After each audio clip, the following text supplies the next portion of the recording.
Once upon a time, there was a little candle who loved the sun. The great big sun was too high up in the sky to see that love as anything but envy, though she spoke not a word of this to the candle. It was only when the candle was thrust into her life did the big burning sun know the little candle existed at all. The candle was simply delighted to finally be so close to the one they admired most, while the sun still knew not what to make of the candle. "Oh, hello, sun," the candle would say. "Has any pony ever told you that you are so marvelous and bright?" "Oh, goodness," the sun would say back, trying to pretend her coronas did not absolutely burst with these acknowledgments of her power. "Oh, you mustn't brag so much about me, because it is little candles like you that truly give me light." The candle was too small to fully understand this attitude. Any pony else would have known that without the sun, they would be doomed, the candle included. There was not an ounce of truth to the words of the sun. But how could the candle be anything but blind to her dazzling light? "Big, beautiful sun," sighed the little candle. "Will you let me stay by your side? I think there is so much I could learn from you." The sun said nothing, and when the little candle positioned themselves next to the sun, there was still nothing said. There wasn't anything the candle thought to doubt about this. They were sure that the sun had many more important things to focus on, but the little candle was just too happy to be by the sun's side and watch her light up the whole world. The whole world minus the candle. All the while, the candle continued to diligently burn. They felt important next to the sun, and they thought the sun might think they were important too. But the candle was oblivious to the way the sun thought. If there was something in the world that impacted many more little lights, then the sun would not think twice about turning her light away from the devoted little candle that never stopped following her. However, the candle did not mind. They could not mind. The sun was just so great and bright. They could not tell the difference when there was any lessened light. They only knew to keep on burning and vying for the sun to see them once again. After the longest time, their relationship was not nearly as bright and happy as it had once been. The candle could no longer hang on the sun's every word. Their efforts to get the sun to notice them were in vain, no matter how much effort they put into their flame. The only warmth came from the feelings contained in their body that drove them to absolutely melt with turmoil. "My great sun," said the little candle, their voice so much louder than it had ever been.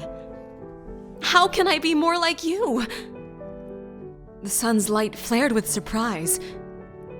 She had not heard the candle speak for the longest time, at least not like this. In fact, she had presumed the little candle had burned out some time ago. In their past attempts to put a burning edge into their words, the candle had always grown quieter afterward, and that much easier to forget. The greater sun had the whole world to manage, and one little candle could not be nagging her so all the time. She, the great shining sun, was always one to allay her worries about the candle by reminding herself of all the good she did. The sun brought more than light to the world. She kept the ponies and all other creatures happy. Every candle in the world was so inspired by her that they could not help but be anything but the palest imitation of her light, as was their destiny. The sun knew her destiny was to be a life giver, for none could eat and be healthy without her, much less give life to all the little candles dotting the world so far below her. How would all those candles know the blueprints for their destiny if it were not for her? Yes, my little candle, I am sure you can. Just heed my example and your light will be clear and good. Others shall be guided by it. Mighty sun, what if I want my own light? Replied the little candle. What if I wish to illuminate the best of me and make something of myself? Oh, littlest candle, do not abandon your destiny. You are not the same as me. I know, but please understand that I still feel like there is so much more I can be. Can't any pony else understand that we could shine so bright together? If only I were more sunlight than mere fire? Shall I never burn beyond this wick? The sun was suddenly silent with her own concern for her little candle. And that was not a concern she could say she felt before. The little candle's last question was heavy, with the weight of a wax seal upon a letter. And it sounded far too much like the little candle thought it might be better to have never burned than to have burned at all. How criminal, how odd. And this incomprehensible perspective was all that was needed to get the sun to listen. But just because the sun would listen did not mean the sun would do or obey. Yet she did not say this. She could not see why it was important, for she sat in the obstructive layers of her own light. Instead, she let the little candles say their piece. Sun, I want to be more than bright. I want to shine like you. Can you not see the way your rays spread out like wings, or the majesty of your sunspots?